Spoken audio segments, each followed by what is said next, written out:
আসসালামু আলাইকুম, কেমন আছেন সবাই? আলহামদুলিল্লাহ, আমি অনেক ভালো আছি। বৃষ্টির দিনে খিচুড়ি ছাড়া চলে? তাই ভাবলাম আজকে অন্যরকম কিছু করে খাই।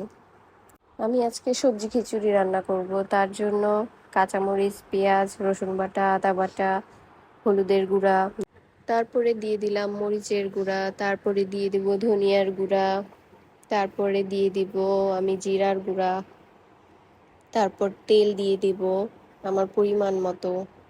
তারপর আমি পরিমাণ মতো নুন দিয়ে দিব। তারপর আমি এটাকে ভালো করে মাখিয়ে নিব।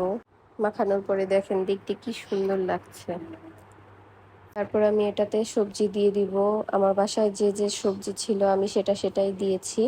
আমি এখানে দিয়েছি আলু, পটল, পেঁপে, লাউ।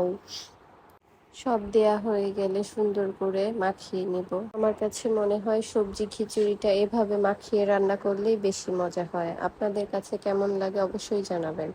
এখন আমি এটার মধ্যে চাল দিয়ে দিব। আমি এটা আগে থেকে ভালো করে ধুয়ে রেখেছি।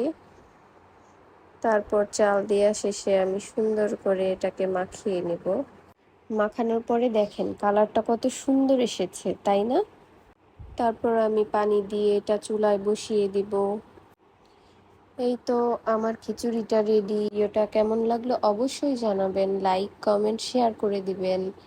সবাই সুস্থ থাকেন, ভালো থাকেন। আল্লাহ হাফেজ।